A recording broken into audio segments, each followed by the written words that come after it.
Reason আসছে, হ্যাঁ DPFs clog regen. This is regen requested because BS6 vehicle में जो मेरे साथ हुआ था पादुम में, उसको वो हाई ऑल्टीट्यूड पे चलते चलते इतना सूट जम जाता है उनमें। तो भैया चांगला से पहले ये जो आप टर्निंग देख रहे हो, अभी तो कोई बोर्ड वोर्ड लगा नहीं है, लेकिन बोर्ड बनाने के लिए जगह है वहाँ पे। तो शायद एक दिन ये भी टारमाक हो जाएगा और आप आराम से आओगे, जाओगे चांगला होके, वापस आओगे केला होके, है ना। फिलहाल तो हम लोग ऑफ रोड बर्फ सब कुछ छोड़ के आ गए टारमैक पे।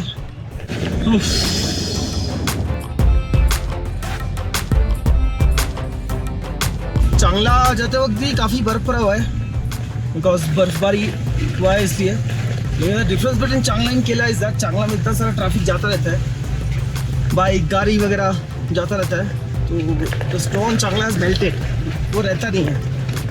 केला में तो कोई नहीं जाता, बहुत हमको पता है। Thanks to my friend Aditya who actually WhatsApp me the Kela pass article, और thanks to Deep as well who brought it to my attention during the trip। और रोड पे ये धुआं जैसा देख रहे हो, this is all the heat from the sun। बर्फ पिघल के मतलब ब्लैक आइस जो है वो ब्लैक आइस इज evaporating और इसलिए ऐसा दिख रहा है।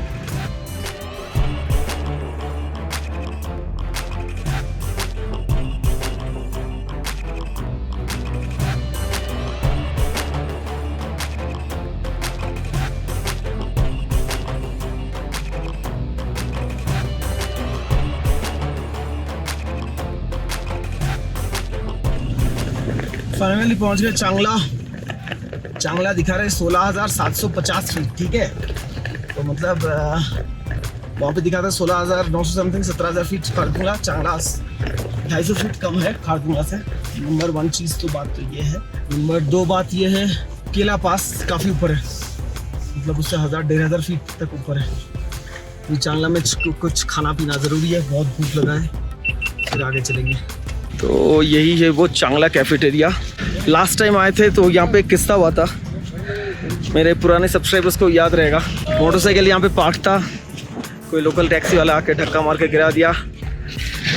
बाकी का देखने के लिए तो वो ब्लॉग ही देखना। हर जगह पे ज़्यादा लिखा रहता है। यहाँ पे देखो 16,855, मतलब खारदुंगला से थोड़ा सा लो ऑल्टीट्यूड पे यहाँ पे लिखा हुआ है 17,586।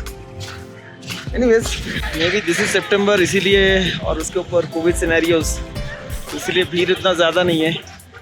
तो कंपेयर टू लास्ट टाइम भीड़ बहुत था 2017 में, अभी भीड़ एकदम ही नहीं है। और दूसरी बात यह है कि चांगला तक रोड एकदम 80% ऑफ रोड स्टिल चांगला आर वेल बिल्ट नाउ। सिर्फ 20% चांगला पहुंचने के पहले, 20% में बोलूँगा, 10% ठीक ठाक नहीं है। और आसपास का पहाड़ देखो, ये बर्फ़ इसलिए दिख रहा है क्योंकि पिछले कुछ दिनों से बादल हो रहा है और there has been snowfall, ample snowfall. नहीं तो सितंबर जनरली ड्राई सीजन रहता है। सुबह से कुछ नहीं खाया, लेट्स हैव समथिंग। चांगला पे मैगी और कहवा पी के अभी निकल रहे हैं। टाइम हो गया 12, होना ही था यार। केला पास गया, वहाँ पे कितना स्लो चल रहा था गाड़ी, स्नो चेन लगाना, खोलना, all of that takes time. अभी पैंगोंग जाएंगे सीधा without wasting any single time.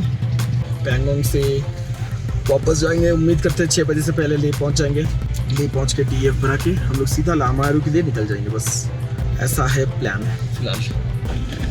सो चांगला से नीचे उतरते ही एक काफ़ी लंबा अराउंड 30 to 40 मीटर्स का वाटर क्रॉसिंग था, ठीक है। बस मेरा गाड़ी यार, तू बंद मत हो, तू बस बंद मत हो। Okay. Oh my God, this is one hell of a rocky terrain.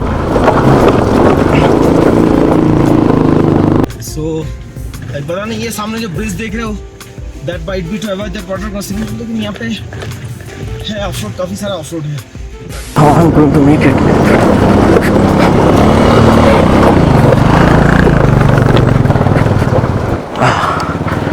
Enough is enough. It's just too much to do at a stretch. काफ़ी लंबा वो वाटर क्रॉसिंग था, और मुझे याद है जब मैं मोटरसाइकिल लेके मैं लगेज वगैरह यहाँ पे नहीं लाया था क्योंकि ऑलरेडी माई मोटरसाइकिल बस ट्रेडिंग प्रॉब्लम्स पर एग्जामिन कर दूँगा कार्बोरेटेड है ना, तो एफ की तरह इतना मस्त चलता नहीं। Black list first creating problems. और यहाँ से नीचे उतरते वक्त जब मैं वो वाटर क्रॉसिंग का ढलान और फोर्स देखा, मुझे ऐसा लगा कि साला उतर तो मैं जाऊँगा, अभी नीचे जा रहा हूँ, लेकिन एक दिन तो मुझे पैंगोंग से वापस आना है। उस दिन मैं वापस कैसे आऊँगा? बाइक मेरी चलेगी नहीं, श्योर।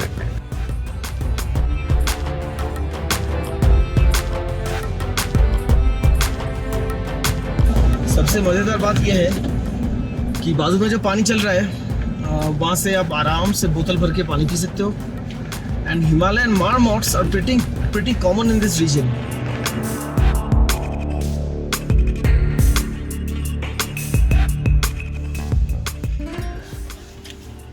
রিজেন আসছে, হ্যাঁ DPF is clog regen required, ঠিক আছে রিজেন রিকোয়েস্টেড রিজেন স্টার্ট এক এক করবে এরকম। পাহাড়ে কত ফ্রিকোয়েন্ট হচ্ছে বুঝতে পারছো? পরশু দিন রিজেন করলো ওরা, ওখানে পার্ক রিজেন করলো, কিন্তু আমার কাছে সিকিমে তো কোথায় কিচ্ছু কিচ্ছু হলো না। সেটা আমিও বুঝতে পারছি না। এখানে এসে কেন এত কথা দেখাচ্ছে? সিকিম আমরা রীতিমতো হাই অল্টিটিউড রীতিমতো চালিয়েছি। রাস্তা ছিল অল্টিটিউড হাই ছিল, রীতিমতো ভালো রকম।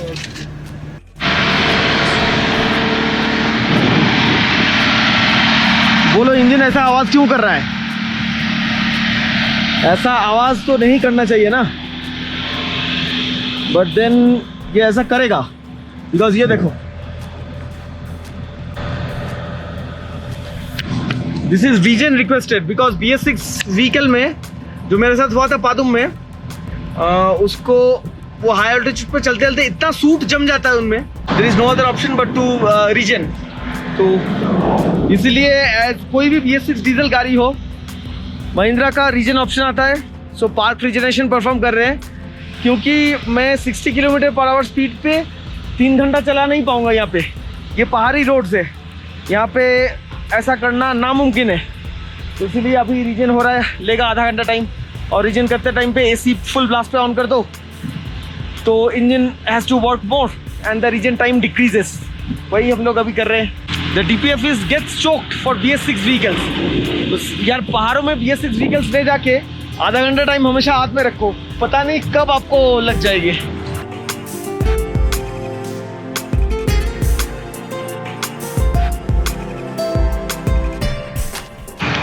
तो ये सारा बहुत ही बकवास चीज़ है BS6 डीजल व्हीकल का। ये साइड पे रोड साइड में खड़ा होकर पार्क रीजन करो आधे घंटे का। DPF regeneration is a waste of precious fuel यार। आधे घंटे गाड़ी बेकार रोड साइड में ऐसे फुल RPM पे चलता रहेगा। पहाड़ों में तो आप 100 में भगा नहीं सकते ना, अब आप 60-70 पहाड़ों में आप कैसे भगाओगे? तो ये पार्क रीजन के बिना ऑप्शन नहीं है। परसों ही सर्विस सेंटर में पार्क रीजन हुआ, सर्विस रीजन बोलते हैं उसको। वो पार्किंग मोड में ही कंप्यूटर को ओबिट लगा के करते हैं, तो उसको बोलते हैं सर्विस रीजन। परसों ही सर्विस रीजन हुआ। परसों के बाद से हम लोग लेह सिटी में शे पैलेस गए, खारदुंगला गए, आज आए तो केला पास गए, चांगला होके अभी पैंगोंग जा रहे हैं। मतलब it's been only 2 days and may be 250 या 300 किलोमीटर होगा चला है कार। इसमें ही पार्क रीजन करना पड़ रहा है। देखते हैं, we have no other option. Park regen तो करना ही है, नहीं तो टॉर्क लिमिटेशन लग जाएगा तो वापस जाना भी मुश्किल होगा। आधा घंटा टाइम लेगा। अभी हुआ है 1:33, 1:20 को चालू किया था, तो it should be done by almost 2 बजे तक हो जाना चाहिए पार्क रीजन। तो कुछ ऐसा दिखाता है, I am not sure if you आप देख पा रहे हो कि नहीं। इंजन 2500 RPM के ऊपर चल रहा होगा और रीजन इन प्रोग्रेस ऐसा लिखा रहा होगा। आधा घंटा चलेगा ऐसा, फिर कुछ कर सकते हैं।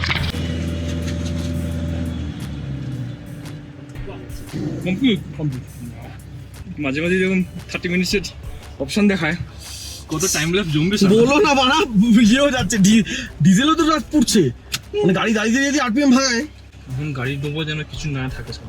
এই কিচ্ছু করার নেই এখন। কি দেবে ইলেকট্রিক তো যাবে না, গিয়ে দেখলে চার্জারই জায়গা নেই, বাস হাঁটা।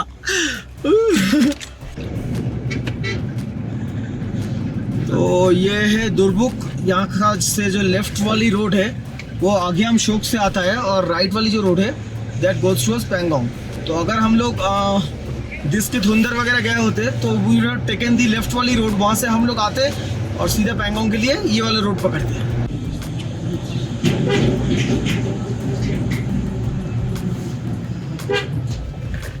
तो हम लोग पैंगोंग लेक के एकदम नज़दीकी पहुंच चुके हैं।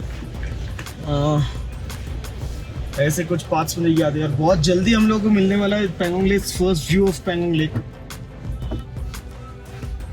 महिंद्रा सर्विस सेंटर में विक्रम को फ़ोन करके पूछना है अगर वो डीएफ फ्लूइड उठा के रख सकता है मेरे लिए। हम लोग सोचे थे शाम तक हम लोग पहुंच जाएंगे सर्विस सेंटर, और देन अगर हम लोग सिर्फ चांगला होके पैंगोंग लेक जाते that would have been doable easily. और देन हम लोग केला पास पे कम से कम ढाई घंटे से ऊपर हम लोग बिता दिए केला पास पे। एक तो वो गया आधा घंटा रीजन, दादी ने बोला अभी तेरा टाइम शॉर्ट है चल रीजन करते हैं। हेफे भी कमीना निकला।